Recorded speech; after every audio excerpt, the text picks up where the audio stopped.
Hi, I'm Gail Sokol, and on today's show, this is our final episode in a 6-part series, Secrets to Getting the Best Cookies Ever. Welcome to Baking Radio. Learn the art and science of baking with author, educator, and award-winning chef, Gail Sokol. Whether you've been baking your whole life or you're brand new to the world of baking and you're looking to build your confidence and learn new skills in the kitchen, you're in the right place. This is Baking Radio.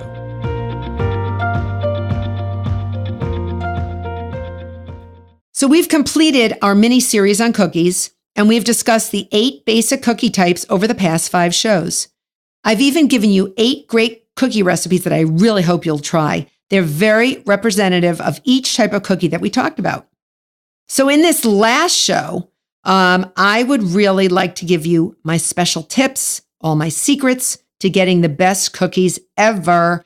And these are tricks and tips that I've learned, maybe the hard way, over the years, but I'm passing them on to you. So please listen up. My first tip is to try to identify the type of cookie that you're making. Is it a drop cookie? Is it a sheet cookie? Is it a bar cookie? This will give you some expectation of what the cookie's going to look like ultimately. Because I am very visual, and I'm sure a lot of you are too. And if you can picture what something's going to look like, that really helps you get there. So read through the recipe, picture in your mind what the recipe is asking of you. It's really, really important. Next, try to identify the mixing method. Just reading through the recipe, you can see, it uses softened butter and sugar, and they ask for an electric mixer with a paddle. Boom, that's the creaming method. Is it the one bowl method where everything is in one bowl and then another bowl is your liquid ingredients, dry ingredients in the other bowl? You put them together, one bowl. All right. Are they asking you to separate eggs? Are they asking you to use the whip attachment? That's your egg foam method. So reading the recipe will really clarify things. Some people jump head on and they don't realize, hey, I don't have half these ingredients, or I don't know what they're talking about. Read through it a few times to clarify. So if you can see how the exact method's going to be made, you will have no problem getting your ingredients ready, softening those sticks of butter, making sure that those eggs are at room temperature or whatever they're asking you. You'll know because you're soon becoming an expert. Another tip to make sure that you're using the correct ingredients, okay? I love my mother dearly, but don't do what she does, okay? Our motto in our house is don't do what mother does. And, it's white and it's a powder, it must be flour. That is not a good rule to live by. She made explosive gravy one year on Thanksgiving because she substituted baking powder for flour. So I have good memories of cleaning gravy off the ceiling that year. True story, but I digress. So recipes are basically balanced. And they have just the right combination of dry ingredients to wet ingredients with the correct proportions of chemical leaveners when they're appropriate. So if the fat called for is supposed to be softened, that doesn't mean melted. It will change the texture of that cookie if you melt your butter. So make sure if it says softened, it's softened. Okay? So to manipulate your cookie's characteristics, like getting them to have more chewiness or crispiness, listen to my show on cookie characteristics and how to manipulate them, where I go into detail on how to change and sub out certain ingredients in a controlled way to achieve the cookie that you want. If a dough is too thick or too thin, what do? Well, you can adjust it. I've had such a thick dough that I was supposed to pipe out. Remember our vanilla strips in a previous show that I did over piped doughs? In the piped category, I couldn't, after following the recipe to the letter, I couldn't get this dough out of my pastry bag. It was so thick. So I just thinned it out with a little water, and it worked beautifully. So sometimes you just have to think on the job and sort of think outside the box. My next tip to you is very crucial, and that is to prepare your sheet pan or whatever pan you're using properly. This may include spraying it with nonstick cooking spray, buttering it, oiling it, covering it with parchment paper if it's not going in the oven, or foil. And whatever you do, don't put wax paper on a sheet pan and expect to put it in the oven and have a cookie that's edible, because wax paper doesn't go in the oven. Parchment paper goes in the oven. It's made for the oven. Remember darker pans? We talked about this in a previous show. Darker sheet pans will absorb more heat and your cookies may brown faster. So be prepared. When you're using sheet pans, rotate them. No matter what you're baking, this is a really good rule of thumb. The heat in your oven, I hate to say it, you may have like one of the world-class, super fancy schmancy ovens. I don't care if it's a European oven. I don't care if it's an American-made oven. The heat is not totally consistent from the left side, the right side, the front, or the back. So make sure you rotate your pans. It's never even. Make sure you rotate. And when I say rotate, I mean take the sheet pan out midway through baking, put the one that was in the middle on the bottom rack, and the bottom rack, put that one in the middle. I also mean rotate the pans front to back as well. So turn them 180 degrees so the heat can get to all areas evenly. And you'll see that your cookies will brown a lot more evenly and rise as well. Another tip, don't over bake your cookies. And I've brought this up numerous times, probably too many times, because you can tell what I like to do. I tend to over bake my cookies. I do. The cookies tend to look underdone after the appropriate time of baking. And you're like, ooh, they're not done. They're not done. I'm going to keep them in one more minute,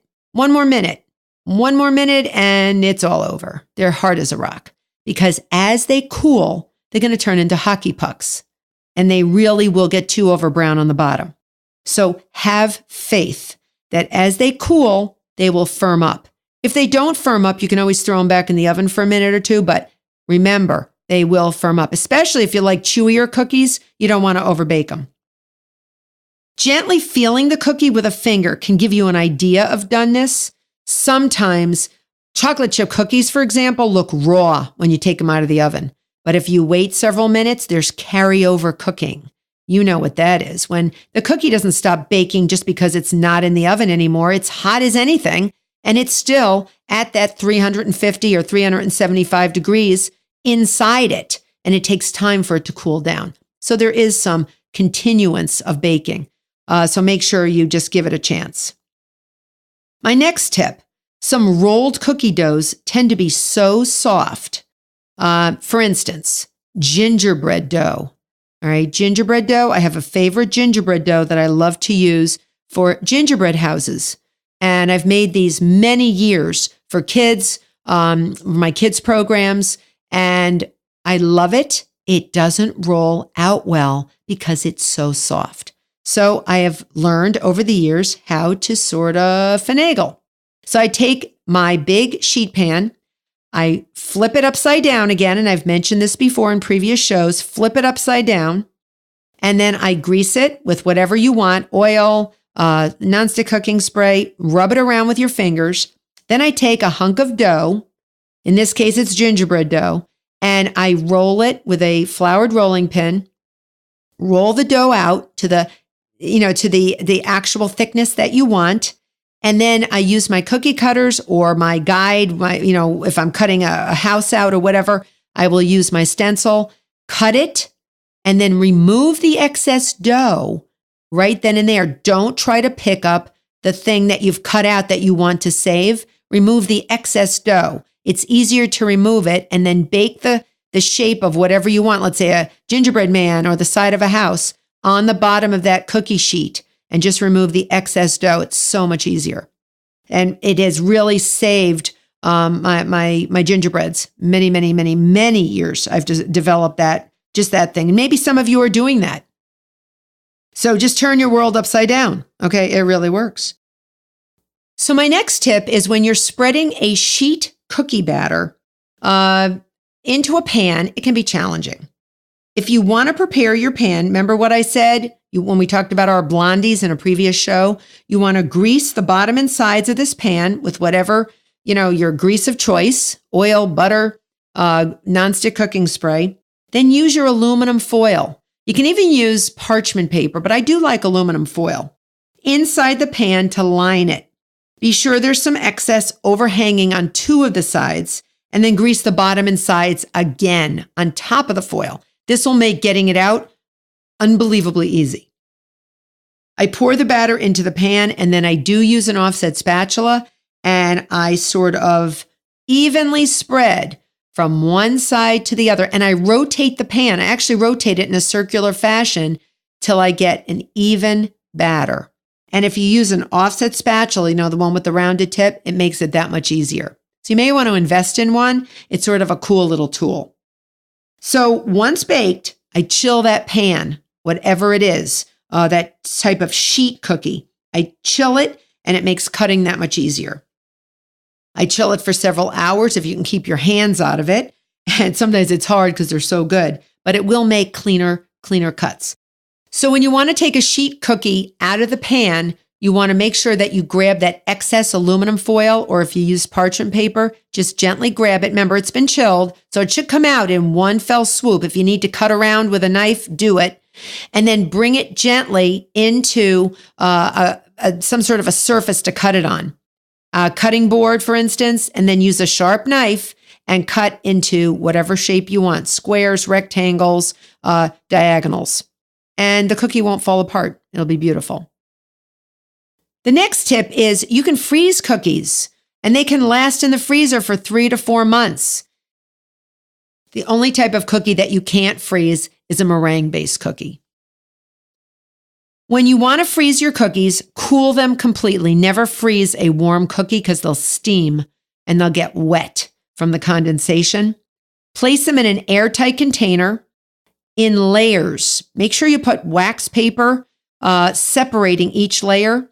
And then when you get to the top, don't make it so it's so close to the top that when the top cover goes on of that airtight container, you don't squish all of the cookies. So give yourself like a half an inch or an inch on top, some leg room, so if you will. And then cover them, and then put a label and date them so you don't look in your freezer a year and a half later and say, gee, what was that in that box? I have no idea what's in that airtight container. So when I want 1 or more cookies, I will remove them frozen and pop them individually into the microwave to thaw or warm up so they get that just baked flavor. Or you can even take a bunch of them, put them on a sheet pan until they're warmed up, and they'll taste literally like you just baked them. I'm not kidding. You can even shape your cookies into balls or cutout shapes and then freeze them unbaked on a lined sheet pan until they're frozen. Then peel them off and put them into an airtight container. Again, layers separating them with wax paper. And then when you just want fresh baked cookies, just take them out. You can either thaw them or you can actually bake them frozen. Just know that it's going to take a few more minutes if they're still frozen. And basically my last tip that I will give you that makes a difference is using the correct mixing tool.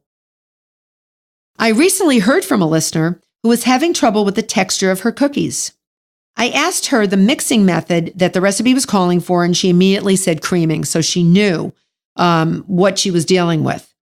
And when she saw the word creaming, she should have automatically thought of the paddle attachment.